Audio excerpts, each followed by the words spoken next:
N'oubliez pas de liker la vidéo si vous appréciez notre contenu et si vous êtes nouveau sur la chaîne, n'hésitez pas à vous abonner et activer la cloche de notification pour ne manquer aucune nouvelle vidéo. C'est parti. Bonsoir à tous et bienvenue à la séance de Medical Mind. Je suis Nelly Guiméa, présidente de pédiatrie, et il nous a été demandé de faire un cours sur l'organisation du suivi médical d'un enfant de la naissance à l'adolescence. Donc, pour cette présentation, nous sommes fixés quelques objectifs que chacun de nous devra atteindre à la fin. Donc, le premier étant d'établir un calendrier de suivi médical d'un enfant, de citer les items du contenu de chaque visite de suivi en fonction de l'âge, de citer 5 signes d'alerte selon l'âge et de citer 5 conseils de sécurité à donner aux parents. Pour atteindre ces objectifs, nous allons commencer avec les généralités et ensuite nous parlerons du suivi selon l'âge. En guise de généralité, étant un pays à ressources limitées, donc ayant peu de moyens pour le traitement curatif, nous avons besoin des moyens préventifs pour une prise en charge précoce et aussi parce que cela a un moindre coût. Et donc, le suivi de l'enfant fait partie des moyens préventifs qui permettent de dépister et de prévenir certaines maladies. Certaines recommandations ont été mises sur pied sur le calendrier de suivi d'un enfant et avec comme activité à chaque consultation une évaluation des consignes données précédemment à la consultation précédente, la détection des maladies, la prévention des maladies infectieuses, la promotion de la santé et les conseils d'anticipation. Et pour mener à bien cela, il faut passer par un interrogatoire complet, un examen physique et l'examen paraclinique de dépistage éventuellement. Donc, en Europe, le calendrier de suivi demande 20 examens, c'est-à-dire il faut voir un enfant le jour de sa naissance à son 8e jour de vie, une fois par mois jusqu'à l'âge de 6 mois, une fois par mois jusqu'à l'âge d'1 an, une fois tous les 4 mois jusqu'à l'âge de 2 ans et une fois tous les 6 mois jusqu'à l'âge de 6 ans. Mais dans notre contexte, c'est un peu difficile de voir l'enfant autant de fois. Donc, chez nous, on essaye de planifier le suivi de l'enfant en fonction des différentes modifications de son développement psychomoteur. C'est pour ça qu'on verra l'enfant le jour de la naissance, on verra l'enfant à J8 de vie, à la 6e semaine de vie, à la 10e semaine de vie, à la 14e semaine de vie, parce que ces périodes correspondent également au suivi du calendrier de vaccination recommandé au Cameroun. Ensuite, on verra l'enfant entre 5 et 6 mois, à 9 mois, à 12 mois, à 18 mois, à 24 mois, puis une fois par an jusqu'à l'âge de 6 ans. Et après l'âge de 6 ans, on reverra l'enfant à l'adolescence. Et à chaque consultation, il y a les items qui sont obligatoires. Il faut un interrogatoire, il faut un examen physique complet. Donc, à l'interrogatoire, il faudra prendre des informations sur les antécédents périnataux, les antécédents médicaux, les antécédents chirurgicaux de l'enfant. Il faut évaluer l'alimentation de l'enfant. Il faut voir l'hygiène et le mode de vie de l'enfant et surtout s'aider du carnet de santé pour voir si c'est un qui est à jour avec ses vaccins. Il faut également évaluer le développement psychomoteur et faire un examen physique complet en s'attardant surtout sur la croissance staturo-pondérale, la prise du poids, la prise de la taille, la prise du périmètre crânien et par la suite la projection de ces indices sur les courbes recommandées par l'OMS. Faire aussi un examen ORL et ophtalmologie. Comment faire le suivi d'un nouveau-né le jour de sa naissance? C'est-à-dire qu'est-ce qu'il faut rechercher chez lui? L'interrogatoire ici est très important. Il faut rechercher tous les antécédents pré- et périnataux. Rechercher quels sont les examens qui ont été faits durant la grossesse, les sérologies de l'hépatite B, de l'hépatite C, le VIH, les sérologies toxoplasmose, rubéole. Il faut connaître le groupe sanguin résus de la maman. Il faut savoir si l'enfant a une bonne adaptation à la vie extra-utérine et connaître le point de naissance. Par ailleurs, il faudrait aussi savoir quelles sont les prophylaxies que la maman a reçues pendant la grossesse et quelles sont les pathologies qu'elle a reçues pendant la grossesse. On a souvent tendance à négliger, mais l'échographie, les résultats d'échographie obstétricale sont aussi importantes. Est-ce qu'il y a une oligoamniose, une hydraamniose? À l'examen physique, il faudra prendre tous les paramètres anthropométriques, le poids, la taille, le périmètre crânien et les projeter sur les courbes de croissance intra-utérine.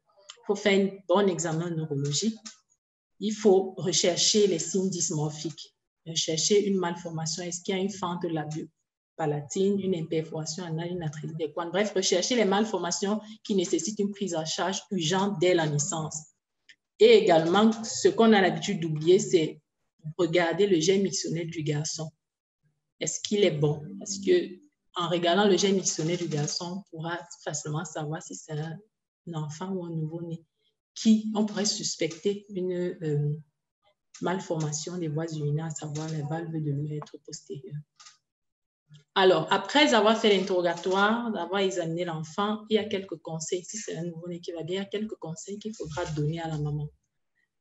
Donc, il faudra, pour éviter l'hypothermie et l'hypoglycémie, mettre précocement l'enfant au sein, lui porter des vêtements chauds, surtout le bonnet et les chaussettes, parce que c'est là que font la plupart du temps, le maximum de perte de chaleur se fait au niveau de la tête et au niveau des pieds. Il faudra expliquer comment se font les soins du moignon ombilical avec la chlorhexidine, rien d'autre, ou bien de l'eau simple. Il faudra également demander à la maman de vérifier et de voir le gène mixtionnel du garçon, parce que ça doit être un jet goutte à goutte. Si c'est un jet goutte à goutte, elle doit consulter le plus rapidement possible. Il faudra voir la coloration des selles. Les selles, les premiers jours sont noirâtres, donc c'est le méconium, et au fur et à mesure que l'enfant s'alimente, les selles changent. La couleur des selles, pourquoi? Parce que ce qui doit alerter la maman, c'est la coloration blanche qui nous oriente vers un syndrome de cholestase. Il faudra également conseiller la maman sur l'allaitement maternel exclusif jusqu'à l'âge de 6 mois et sur l'importance de la vaccination et faire une ordonnance de vitamine D.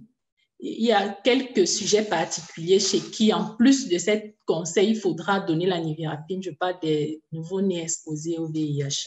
Donc, il faudra prescrire la nivirapine.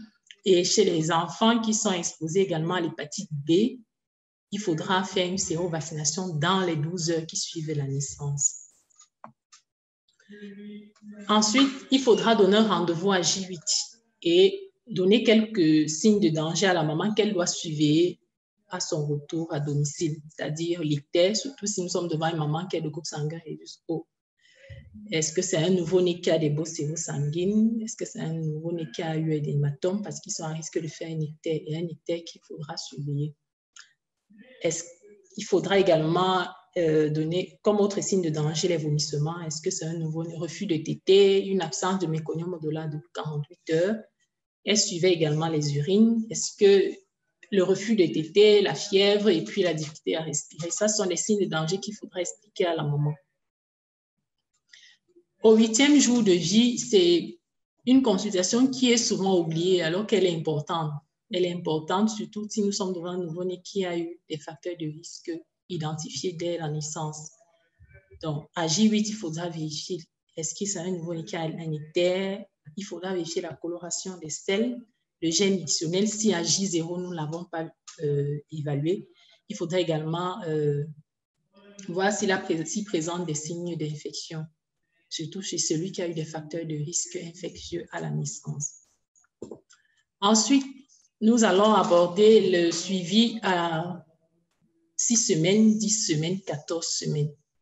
Donc, le principe, les différentes activités sont identiques au cours de ces 3 consultations. À l'interrogatoire, il faudra s'attarder sur le type d'alimentation.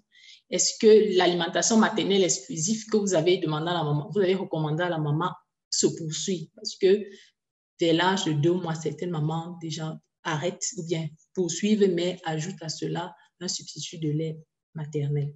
Donc, savoir interroger sur l'état vaccinal de l'enfant, est-ce que la supplémentation en vitamine D se poursuit, et parler des coliques. Sinon, vous allez vous retrouver avec des nouveaux-nés qui viendront parce qu'on a fait des purges traditionnelles ou bien qu'on a donné des feuilles traditionnelles parce que l'enfant se tord de douleur et parce qu'il a entre les selles qui ont le pistache, comme on le dit souvent, dans les selles. Donc, il faudra aborder cela pour que la maman, ça ne surprenne pas la maman quand elle voit et puis qu'elle ne se laisse pas influencer par l'environnement. À l'examen physique, il faudra évaluer la croissance staturo-pondérale en prenant les paramètres anthropométriques et la projection sur les courbes de l'OMS. Il faudra évaluer l'audition et quelques questions simples peuvent être posées pour évaluer l'audition du nourrisson. Est-ce qu'il réagit à une voix? Est-ce qu'il réagit à un stimulus sonore?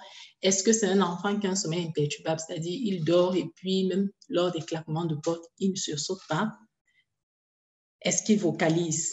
Il faudra également à l'examen physique rechercher s'il y a une déviation de la tête de l'enfant ou du regard vers le bruit, c'est-à-dire vous pouvez utiliser une petite cloche et voir si l'enfant se retourne vers vous ou pas. Il faudra évaluer le développement psychomoteur et examiner les yeux, c'est-à-dire utiliser une lampe et vérifier s'il n'y a pas une pupille blanche qu'on appelle le cocori. Est-ce que la cornée n'est pas opaque? Est-ce qu'il y a une anomalie de la taille de l'orbite? Est-ce qu'il y a un nystagmus? Est-ce qu'il y a un strabisme? Et quels sont les signes? Après avoir examiné l'enfant, il y a quelques signes d'alerte que nous devons rechercher. Après la prise des paramètres anthropométriques, tout paramètre anthropométrique après projection sur les courbes qui est inférieur à moins de 2 S-score ou supérieur à 2 S-score est pathologique. Est-ce qu'il y a une persistance de l'hypertonie périphérique? C'est-à-dire, est-ce que nous sommes devant un nourrisson de 6 semaines ou 10 semaines qui reste quadrifléchi? Ça, c'est pathologique. L'absence de sourire, réponse ou bien l'absence de gazouillage à 3 mois, l'absence de réaction au stimulus sonore, est-ce que c'est un nourrisson qui a un sommeil imperturbable? Et aussi quelques signes de danger, à savoir la présence de sel, de sang dans les selles. Ça, c'est un signe d'alerte. Et les conseils qu'il faudra donner à la maman, il faudra insister sur l'alimentation, c'est-à-dire qu'elle poursuive l'allaitement maternel exclusif, la supplémentation à la vitamine D, les vaccins et surtout d'éviter la mise précoce de l'enfant en station assise. Parce que quand la maman voit déjà à 3 mois que la tête tient, elles ont tendance à croire que même le dos, l'enfant est déjà capable de s'asseoir. Alors parfois, on dit, OK, on le met sur les canapés, on essaye de maintenir le dos, mais il ne faut pas forcer, parce que ça peut être à l'origine des déformations. Et il faudra faire référer le patient chez un ophtalmologue ou bien un ORL en cas d'anomalie lors de l'examen physique. Et chez les sujets particuliers, les nouveau-nés qui sont exposés au VIH, il faudrait penser à arrêter la névirapine en fonction de, c'est-à-dire à 6 semaines ou bien à 12 semaines selon le cas, et instituer à 6 semaines déjà le cotrimoxazole. Parce que c'est quelque chose qui est souvent oublié. On a tendance peut-être à dire, OK, arrêter la névirapine, mais on oublie souvent qu'il faut également donner le cotrimoxazole à partir de 6 semaines. Et c'est à cette même 6e semaine qu'il faudra faire la PCR du VIH.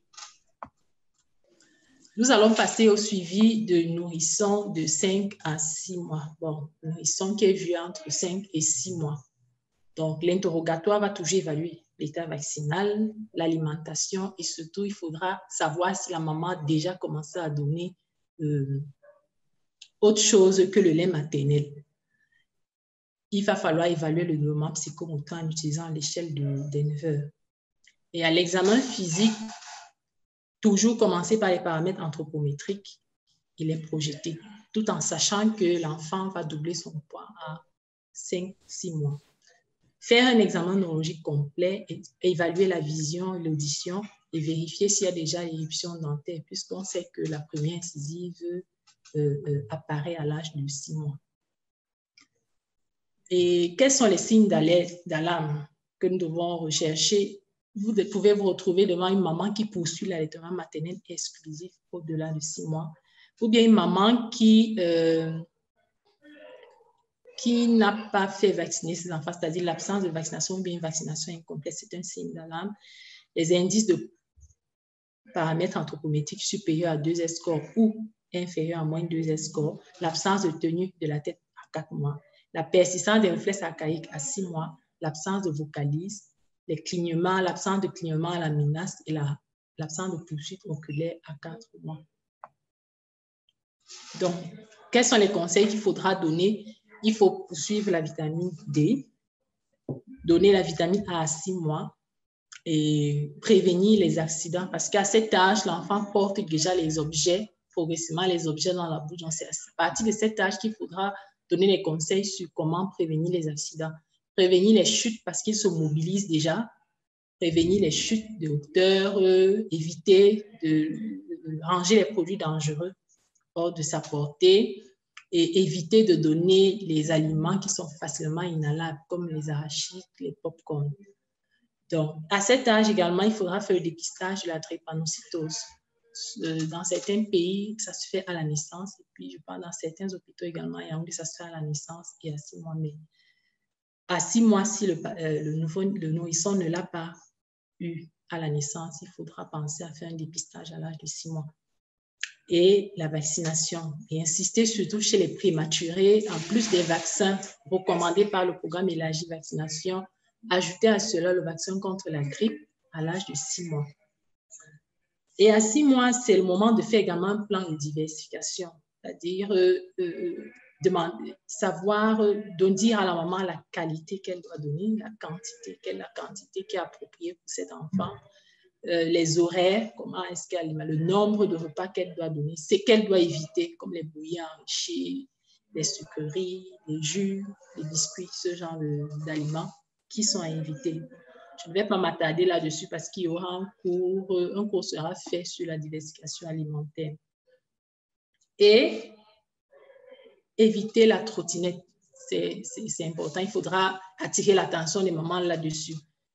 Un enfant normal évolue de façon normale, c'est-à-dire, même pour tenir la tête, on n'a pas besoin de lui dire de tenir la tête. Il va tenir sa tête, ensuite il va tenir le dos, et ensuite il va s'asseoir, ensuite il va se mettre spontanément debout et ensuite marcher. Donc, on n'a pas besoin d'utiliser les trottinettes parce que quand il va voir les adultes marcher, lui aussi, il va essayer de se battre pour pouvoir évoluer, pour pouvoir imiter également les adultes, donc éviter les trottinettes. Également, attirer l'attention des parents sur les écrans. On a tendance à, parfois, quand on veut se débarrasser des pleurs des enfants ou bien quand on veut souffler un peu, on a tendance à donner peut-être le téléphone ou bien une tablette à l'enfant, ou bien le laisser devant la télé, mettre un dessin animé juste pour qu'il se calme. Non, il faut éviter parce que l'écran, la première chose, c'est que ça empêche l'enfant d'avoir un langage fluide. C'est l'une des causes, en fait, de troubles de langage chez l'enfant. La deuxième chose, c'est que ça va favoriser la sédentarité parce que tout ce que vous faites quand il est encore nourrissant, ça reste et ça devient une habitude. Donc, plus tard, c'est un enfant qui pourra être obèse, qui sera sédentaire, qui ne voudra rien faire comme activité physique. Éviter, ce qu'il faudra plutôt faire à la place des écrans, c'est donner des jouets d'éveil. En Europe, ils ont des jouets qui sont en fonction de l'âge. Ils disent que ça, c'est pour l'enfant de 6 mois, ça, c'est pour l'enfant de 2 ans, ainsi de suite. Ça éveille l'enfant, c'est-à-dire les jeux d'éveil musicaux, bien avec les jouets multicolores, c'est important. Et communiquer avec l'enfant. La communication avec les enfants se fait déjà intra-utéro. Ce n'est pas quand l'enfant a déjà l'âge de parler qu'on communique avec lui, non. Ils comprennent dès le bas âge. Et plus on communique avec lui, plus son langage se développe et moins il aura les troubles de langage. Donc, entre 9 et 12 mois, l'interrogatoire va toujours essayer d'évaluer l'état vaccinal, l'alimentation. À cette étape, il faudra voir si la maman a rencontré des difficultés lors de la diversification alimentaire. Parce que quand on la voit à 6 mois, on lui explique comment est-ce que ça doit se faire. Mais à 9 mois, il faudrait qu'on évalue. Est-ce qu'elle le fait comme il le faut et est-ce qu'elle a des difficultés? On évalue également le développement psychomoteur.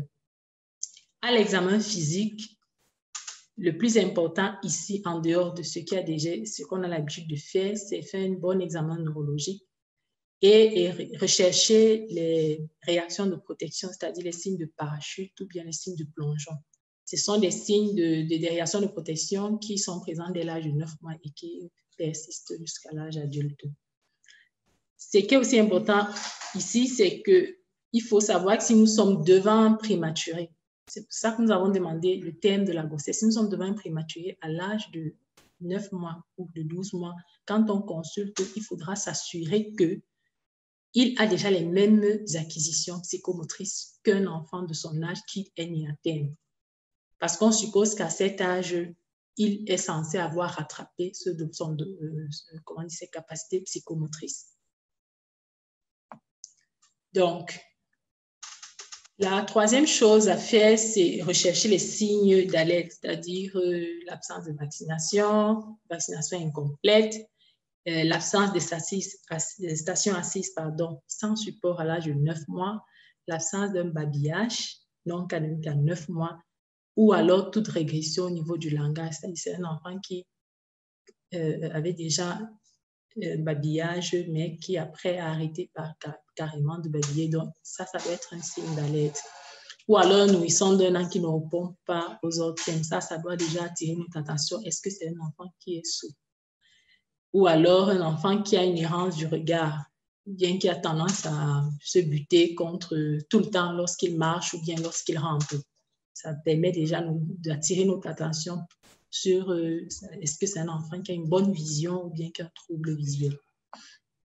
Donc, les conseils qu'il faudra donner chez les nourrissons de 9 mois, entre 9 mois et 12 mois, c'est la poursuite de la vitamine D, bien sûr, et l'hygiène dentaire. L'hygiène dentaire se débute dès l'éruption de la première dent. Les mamans se demandent souvent, est-ce qu'il faudra déjà brosser? Oui, dès qu'il y a une dent, il faut la nettoyer. Peut-être pas brosser avec une brosse, mais utiliser déjà une compresse humide et la nettoyer. Deuxième chose, il faut prévenir les accidents et, comme on a dit tout à l'heure, éviter les écrans en favorisant plutôt les jouets sonores, multicolores, adaptés à son âge et continuer la communication. Et en cas d'anomalie, c'est-à-dire quand on a un de ces signes d'alerte chez le nourrisson, il faudra penser à référer le patient chez le spécialiste. Donc, après avoir vu le nourrisson à 12 mois, le prochain rendez-vous se donne à 18 mois. À 18 mois, on fera l'interrogatoire pour évaluer ce qui avait déjà été dit. On fait l'examen physique complet et puis on recherche quelques signes d'alarme. C'est-à-dire, est-ce qu'un nourrisson qui ne dit aucun mot à 15 mois, là, ça doit nous alerter. Est-ce que lors de l'examen, la fontanelle antérieure est encore ouverte? Si elle est encore ouverte, c'est un problème. Et est-ce que c'est un nourrisson qui ne marche pas, c'est-à-dire qu'il marche sans support, qu'il ne marche pas sans support à 18 mois? Là, ça devrait inquiéter. Et les conseils qu'il faudra donner, ce sont les mêmes que les conseils de nourrisson de 12 mois. Donc, à l'âge de 24 mois, l'interrogatoire est presque le même. Et il faudra s'attarder à l'examen physique sur les signes d'autisme. Bon, l'autisme, pour certains auteurs, dès 18 mois déjà, il faut les rechercher. Et vers 24 mois, ce sera encore plus visible pour des personnes qui ne sont pas entraînées. Donc, on aura par exemple un nourrisson qui ne pointe pas un objet, qui semble préférer jouer seul, qui ne parle pas, bien qu'il y a des mouvements bizarres, bien qu'il aime les écrans. Voilà aussi l'une des raisons pour lesquelles on refuse les écrans avant l'âge de 3 ans. Et la troisième chose qu'il faudra également évaluer, c'est la croissance staturopondérale. C'est-à-dire la croissance staturopondérale doit être rattrapée chez les prématurés dès 24 mois. Ça veut dire qu'à 24 mois, quand vous prenez les paramètres anthropométriques, s'ils ne sont donc toujours en dessous de la norme, c'est qu'il y a un problème. Ça veut dire que ce nourrisson n'a pas, ce prématuré n'a pas encore rattrapé sa croissance. Et s'il n'a pas encore rattrapé sa croissance à 24 mois, c'est qu'il y a un problème. Donc, quels sont les conseils qu'il faudra donner? Bien sûr, poursuivre la vaccination, l'alimentation, l'hygiène dentaire et débuter le déparasitage, c'est-à-dire donner un anti-helminthique à 24 mois et puis tous les 3 mois. Et prévenir les accidents. Et comme nous l'avons dit tout à l'heure, l'éviction des écrans, parce que les écrans sont permis après l'âge de 3 ans. Et puis, même après l'âge de 3 ans, il y a des oreilles bien précises qu'il faudra respecter. Donc, entre 2 et 5 ans, c'est-à-dire dans la petite enfance, c'est un âge qui permet de dépister certaines infirmités qui peut-être sont passées inaperçues avant, parce que l'enfant devient un peu autonome. Donc, c'est un peu plus facile de dépister certaines infirmités qui n'ont pas été dépistées auparavant. Donc, à l'interrogatoire, il faudra s'attarder sur l'audition en posant les questions simples que nous avons eues précédemment. Est-ce qu'il a une difficulté de langage? Vous avez l'impression de répéter les phrases avant qu'il ne vous écoute? Est-ce qu'il a tendance à, comment dire, est-ce qu'il a tendance à parler fort quand il essaye de parler? Bref, il y a des petites questions qu'il faudra poser aux parents pour évaluer l'audition du nourrisson. Et évaluer également l'environnement social dans lequel l'enfant vit. Est-ce qu'il vit dans un foyer séparé, dans un placement familial ou bien dans un milieu où 2 langues sont parlées? Parce que ça, c'est aussi l'une des causes parfois de troubles de langage. Donc, à l'examen physique, ici, un point important, c'est la prise de la pression artérielle. La prise de la pression artérielle se fait dès l'âge de 3 ans, c'est systématique. Il faudra la faire. Un examen de la vision, examiner l'audition et essayer de demander à l'enfant est-ce qu'il connaît son prénom, de vous dire son prénom, de dire son nom. Parce que quand vous posez ces petites questions, ça vous permet, 1, de savoir s'il vous écoute, 2, de savoir s'il comprend ce que vous lui demandez de faire, et 3, quand il va s'exprimer, vous saurez s'il y a un trouble de langage ou pas. Donc, ces petites questions permettent de façon globale déjà d'évaluer l'audition de l'enfant. Donc, faire un examen de la cavité buccale, est-ce qu'il y a des caries dentaires? Un examen de l'appareil locomoteur.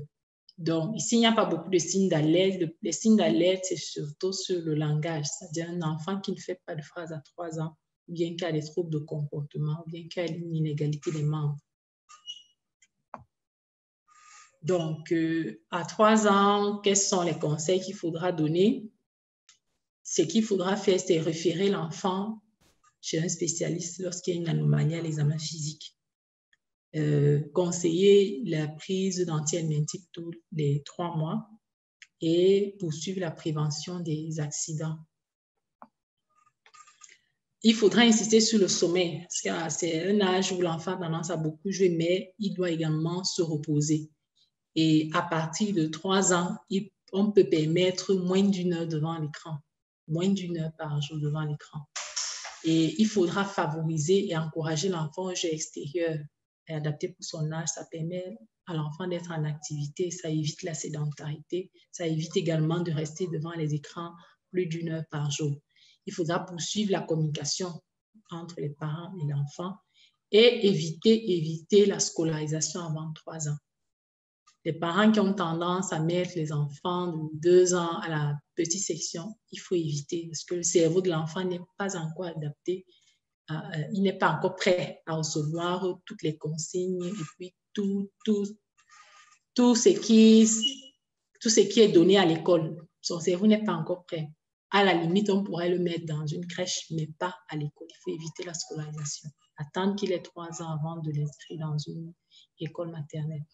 Donc, les parents ont tendance entre 2 et 5 ans à frapper les enfants qui pissent encore, c'est-à-dire qui n'ont pas encore acquis la propreté diurne. Ça, il faut attirer l'attention des parents là-dessus parce qu'ils peuvent ne pas en parler, mais il faudra attirer leur attention là-dessus. Parce que il faut éviter de frustrer l'enfant qui a moins de 6 ans, qui n'a pas encore la propreté diurne. Et expliquer aux parents que c'est à partir de 6 ans que ça doit inquiéter. Tant qu'il n'a pas 6 ans, il ne faudra pas frustrer l'enfant. Ce qu'il faudra plutôt faire, c'est prendre des mesures, essayer de diminuer les liquides dans la nuit, essayer de le réveiller à certaines heures dans la nuit pour éviter qu'il ne mouille le lit. Donc, à l'âge de 6 ans, ce sera difficile de voir des parents venir pour une visite systématique à cet âge, sauf si vous avez donné un rendez-vous à 6 ans et sauf si c'est un parent un peu consciencieux. Donc, il faut mettre en confiance l'enfant parce qu'il est déjà un peu grand et il faut interagir avec lui. Parce que ici, il ne faut pas beaucoup poser les questions aux parents, il faut prendre les informations aux parents, mais aussi auprès de l'enfant. Parce que la discussion que vous aurez avec l'enfant va vous permettre déjà de façon globale d'évaluer la socialisation, et essayer d'évaluer la scolarisation et essayer de voir également comment se comporte l'enfant. Donc, à cet âge également, il faut évaluer la latéralité au niveau de la main ou du pied. C'est-à-dire, est-ce que c'est un enfant qui a des tendances gauchères ou bien droitières? Est-ce que Il y a certains parents, avant l'âge de 6 mois, on est déjà en train de force pour qu'il écrive avec la main droite, ou bien qu'il écrive avec la main gauche. Non, c'est à 6 ans que spontanément, l'enfant acquiert sa latéralité. Donc, et c'est donc à partir de 6 ans qu'on pourrait se dire qu'OK, cet enfant qui n'a pas encore une propriété diurne a un problème. Donc, si à 6 ans, il n'a pas encore acquis cela, il faudra conseiller les parents d'abord d'utiliser quelques techniques, c'est-à-dire réveiller l'enfant à une certaine heure, diminuer les liquides dans la soirée à partir d'une certaine heure et par la suite consulter un neurologue ou bien alors un neurologue. Et à cette visite, il faudra donner un rendez-vous à l'adolescence. Donc, l'adolescence est une période un peu complexe. C'est une période où il y a une transformation physique de l'enfant. Et cette transformation physique a tendance à impacter également sur son état psychologique et puis sur l'idée, sur l'image qu'il a de lui. Donc, ici, il faudra beaucoup de tact. C'est toujours une consultation qui va se faire. Les informations vont toujours être recueillies auprès des parents, mais surtout auprès de l'adolescent. Il faudra savoir si c'est un terrain particulier. Ici, si oui, est-ce qu'il est suivi? Est-ce qu'il y a une compliance thérapeutique? Il faudra savoir s'il est vacciné. Est-ce qu'après le calendrier établi par le programme élargi de vaccination, il y a des rappels qu'il faudra faire. Est-ce qu'il est vacciné contre l'hépatite B? Est-ce que bien contre le papilloma? Le virus. Il faudra évaluer l'alimentation parce qu'à cet âge, on a tendance à beaucoup grignoter, ce qui favorise l'obésité. Il faut évaluer également la scolarisation, comment est-ce qu'il se comporte et comment est le rendement scolaire. Et également aborder la sexualité, fille comme garçon. Chez la fille, particulièrement, parler du cycle menstruel parce qu'il y a des parents particulièrement des mamans, qui ont honte ou bien qui ont peur d'aborder ce sujet. Si vous avez constaté cela, il faudra essayer de demander à nos parents si vous pouvez l'aider. C'est-à-dire comment calculer un cycle menstruel, quelles sont les périodes dangereuses où la fille doit faire attention et puis parler également des moyens de prévention des infections sexuellement transmissibles. Il faut également évaluer l'environnement psycho-affectif parce que les adolescents ont tendance à somatiser beaucoup de troubles psychiques, beaucoup de troubles psychiques qu'ils ont peut-être gardés en eux. Donc, il faut insister sur l'environnement psycho-affectif. Est-ce que c'est un enfant qui est dans un environnement où il y a un conflit familial ou un conflit scolaire? Donc, à l'examen physique, prendre des paramètres anthropométriques. Et s'il n'y a pas le poids pour taille, c'est plutôt l'IMC qu'il faudra prendre, calculer et regarder, évaluer le développement pubertaire de l'adolescent. Faire un examen complet, bien sûr. Et puis, il y a quelques signes d'alarme qu'il faudra rechercher, c'est-à-dire en évaluant le développement pubertaire, si on se rend compte qu'il n'y a pas de signes pubertaires au-delà de 13 ans chez la fille et au-delà de 14 ans chez le garçon, ça devra attirer notre attention. Est-ce qu'il y a un mauvais rendement scolaire? Parce qu'un mauvais rendement scolaire, il faut essayer de chercher la cause, la raison. Est-ce qu'il y a un changement de comportement? Donc, un changement de comportement, ça peut être un signe de prise de stupéfiants à l'école ou bien dans l'entourage. Donc, les conseils qu'il faudra donner ici, c'est s'il n'est pas vacciné, c'est insister sur la vaccination contre l'hépatite virale B, contre le tétanos chez les filles en âge de procréer et montrer comment faire calculer le cycle menstruel, quelle est la durée, la période d'ovulation, les périodes de saignement, insister sur les méfaits des stupéfiants et puis parler également de comment prévenir les infections sexuellement transmissibles. Et surtout, apporter un soutien psychologique, surtout si lors de l'interrogatoire, on s'est rendu compte qu'il y a des conflits familiaux bien scolaires. Donc, au total, ce qu'on peut dire, c'est que le suivi de l'enfant est important. Il doit être connu de tous les médecins et il permet de dépister et de traiter précocement les maladies de l'enfant. Quand on les dépiste tôt, on les prend en charge tôt et donc on évite des handicaps irréversibles. Sur ce, je vous remercie. Mais après, il y a un quiz. Bon, j'ai fait quelques questions là pour voir si le cours a été bien compris par les auditeurs. Donc, si vous permettez, on fera la séance de quiz avant de répondre aux questions. Est-ce que vous permettez qu'on fasse le quiz? Là, tu vas mettre le micro. D'accord. Donc, le tout premier, vous êtes appelé dans une maternité pour donner les conseils de sortie d'un nouveau-né féminin de J2 exposé au VIH, de mère compliante au traitement. Donc, voici vos conseils. Vous lui dites l'allaitement maternel exclusif si c'est ce qu'elle a choisi, faire le vaccin, débuter la vaccination, débuter la prise de vitamine D, le port des vêtements chauds pour éviter l'hypothermie, vous lui montrez comment elle doit faire les soins du moignon ombilical et puis vous parlez de la coloration des selles. Vous lui donnez les signes de danger à surveiller et puis vous lui donnez un rendez-vous au 8e jour de vie. Bon, la question que je vous pose, c'est que manque-t-il à ces conseils que vous donnez à ce nouveau-né, à la maman de ce nouveau-né? Oui, ok. Jules? Merci beaucoup pour la parole. Je pense que ce qui manque, c'est commencer avec les niverapine, du fait que la maman est VIH positif.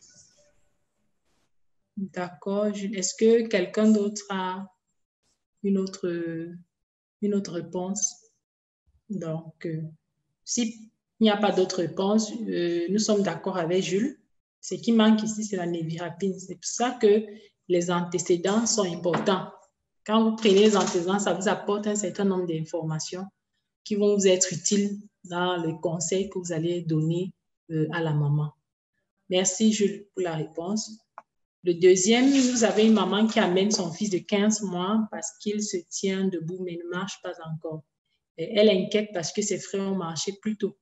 Que faites-vous? 1. Vous référez l'enfant vers un pédiatre. 2. Vous conseillez l'achat d'une trottinette. 3. Vous conseillez les massages du pied. 4. Vous rassurez la mère et vous lui donnez un rendez-vous dans 3 mois. Donc, ici, il faut choisir la réponse juste. Kaltouma.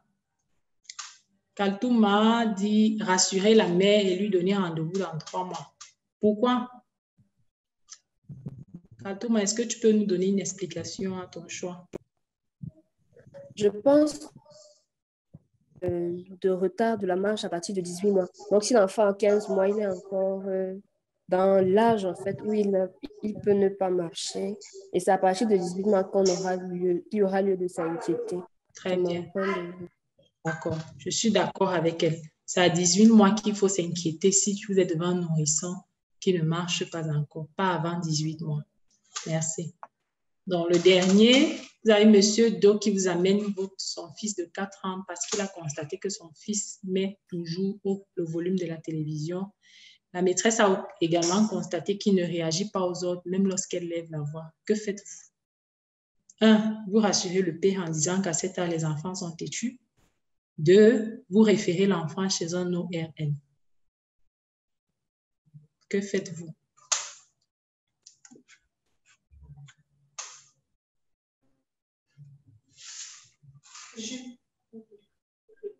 Jules? Je pense que la deuxième section est la bonne, référer l'enfant chez un oraliste.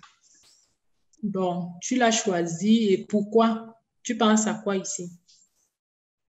Oui, ici, parce que l'enfant à cet âge peut manifester l'autisme, qui est un diagnostic qui fait qu'il n'écoute pas bien, il s'amuse un peu en particulier. Ça sera mieux qu'un oraliste le voit pour qu'on puisse exclure ce diagnostic. D'accord. Il y a aussi une possibilité qu'il soit plutôt sourd, puisqu'on dit qu'il a tendance à augmenter le volume de la télévision et à l'école, quand on lui donne des ordres, il ne lève pas la voix. Donc, c'est un enfant qui est sourd. C'est vrai qu'on n'a pas tous les éléments de l'autisme là dans ce libellé, mais soit il est sourd, donc il faut penser, soit il est sourd, soit il a un autisme. Donc, la première chose, c'est d'abord s'assurer qu'il entend. Et la deuxième chose, essayer d'évaluer tous les éléments qui permettent de poser le diagnostic de l'autisme. Merci, Jules. Donc, sur ce, je vous remercie pour votre attention.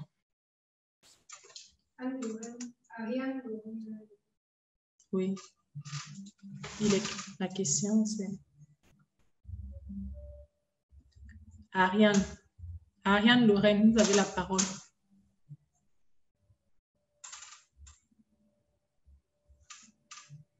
Ariane? Il y a Jules. Ariane n'est pas là.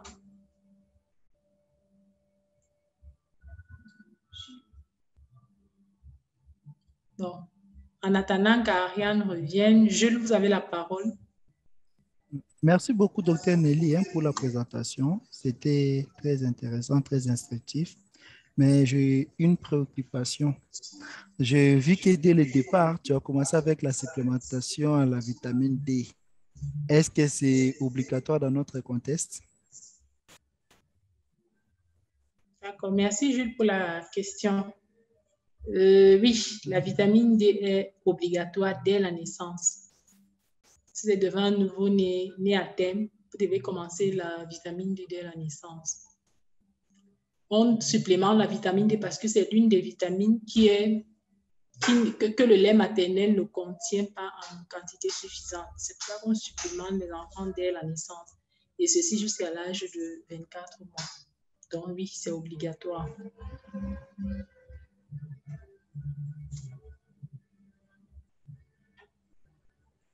Je ne sais pas si ma réponse te satisfait.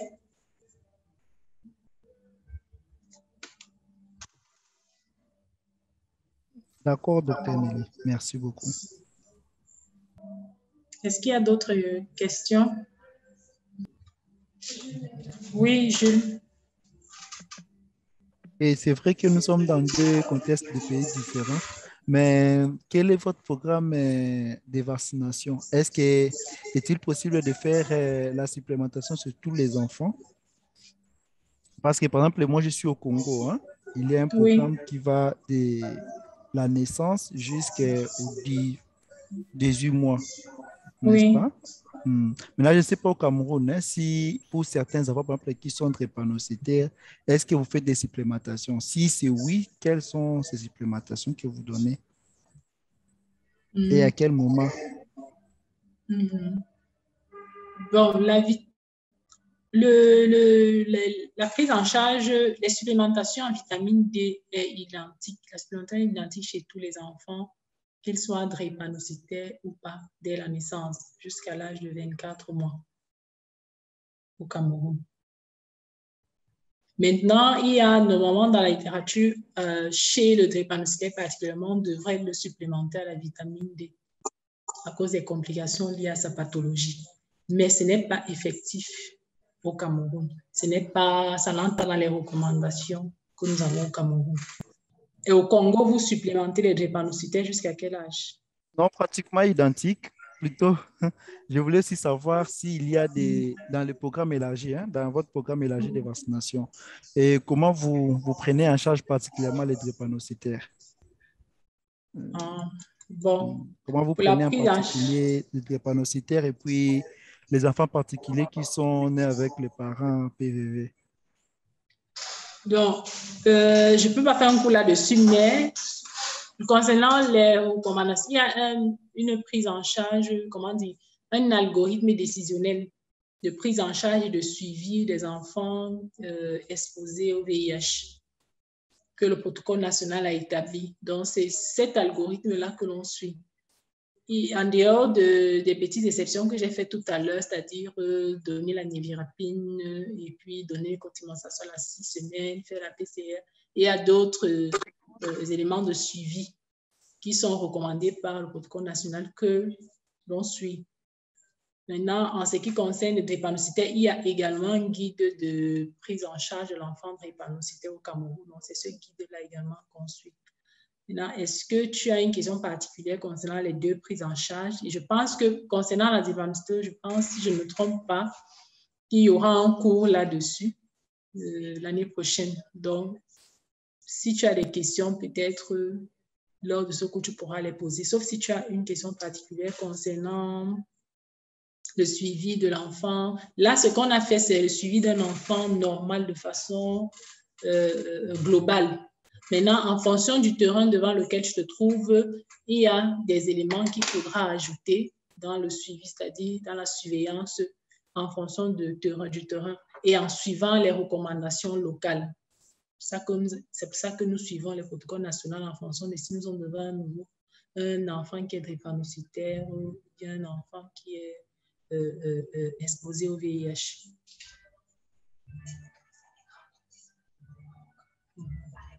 Donc, si tu veux, je pourrais envoyer les protocoles nationaux de prise en charge du VIH chez l'enfant et le protocole national également de prise en charge de l'enfant drépanocytaire dans les différents groupes WhatsApp que nous avons. Comme ça, tu pourras facilement comparer un peu avec votre protocole au Congo et peut-être ça pourra répondre à certaines questions.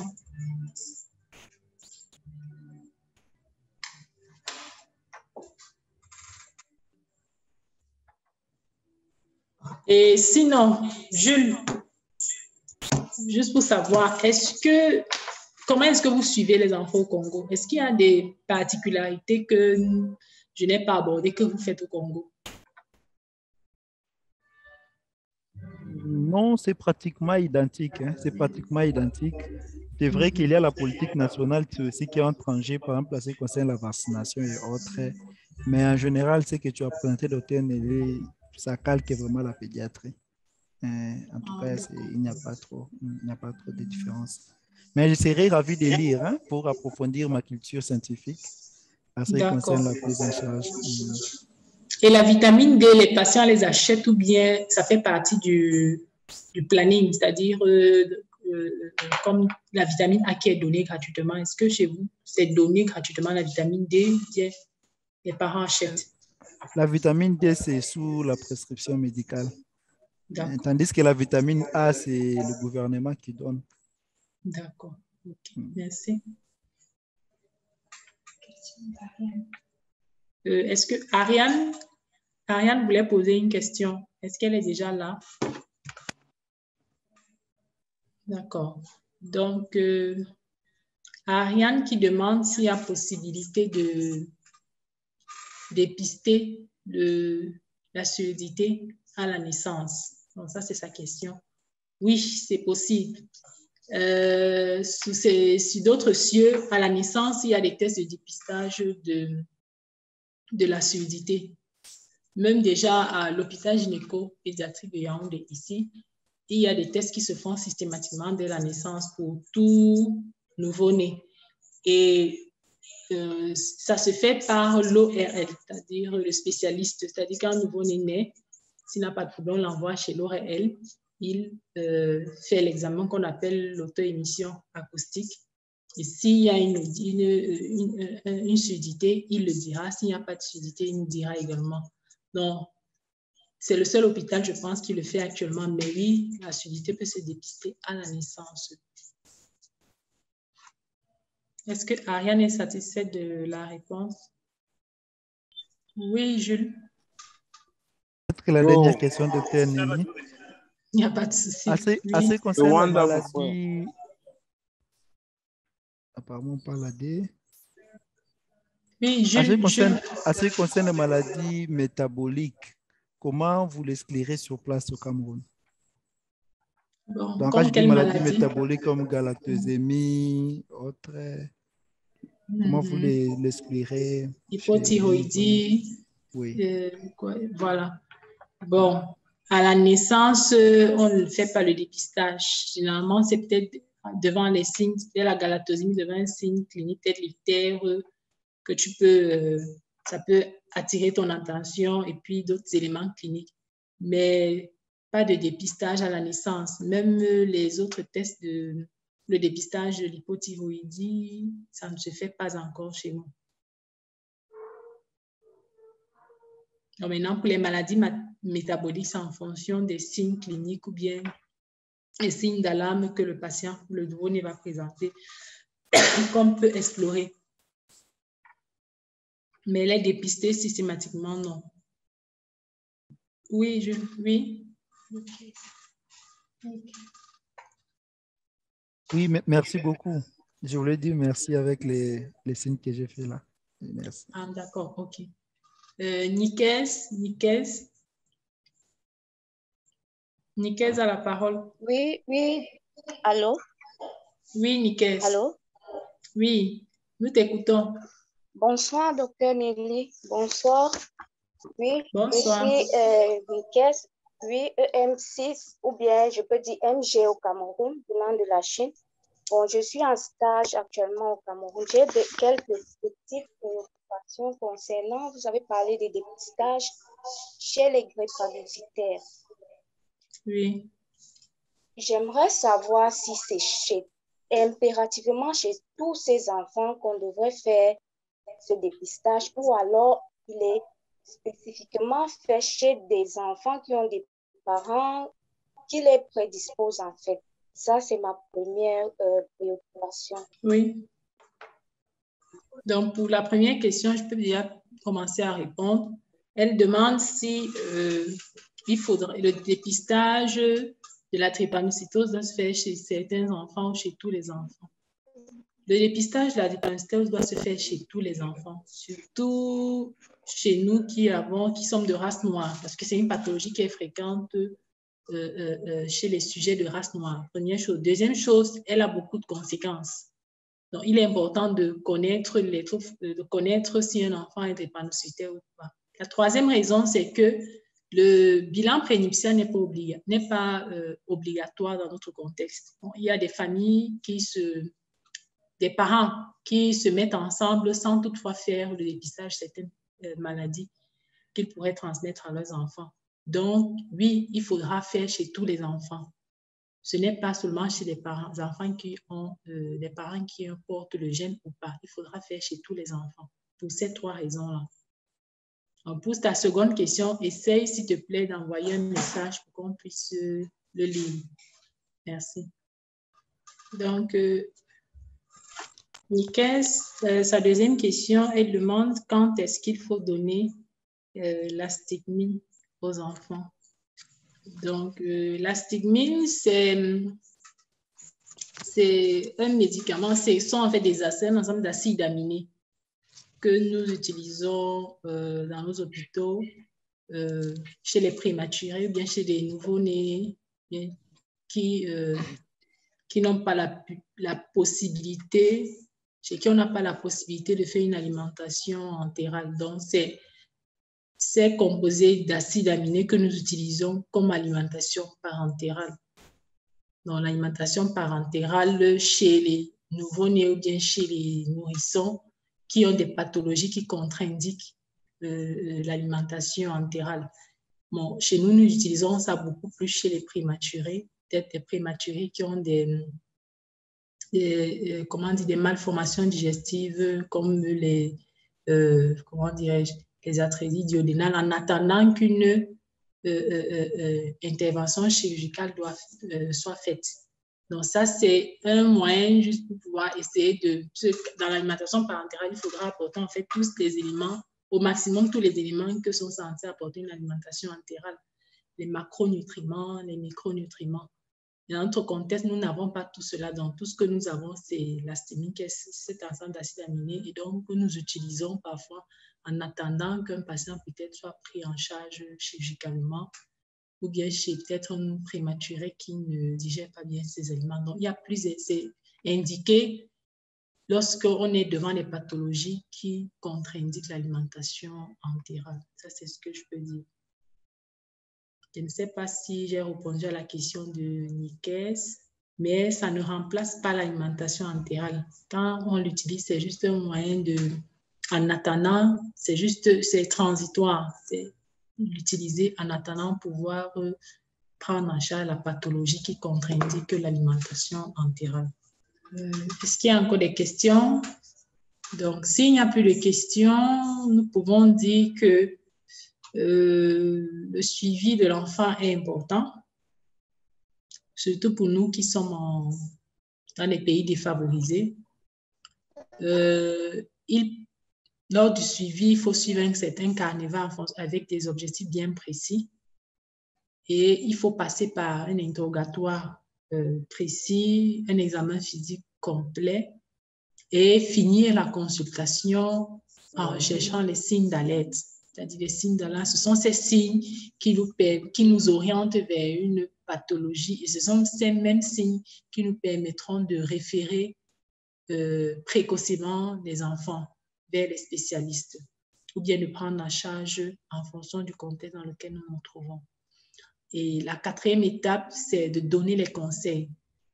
On a tendance à consulter les enfants sans donner les conseils. Les conseils sont importants. Ça permet aux parents, ça évite les mauvaises informations que les parents pourront avoir à leur retour au domicile. Et ça permet d'anticiper sur certains problèmes. Donc, j'espère qu'avec cette présentation, chacun de nous sera maintenant capable de savoir comment suivre un enfant et saura également bien orienter les références. Et référer, ça n'est pas un signe de faiblesse. Au contraire, quand on réfère, ça veut dire qu'on s'est rendu compte d'un problème. Donc, sur ce, je vous remercie pour votre aimable attention et à la prochaine. Merci. Bonne soirée à tous et bonne fin de week-end.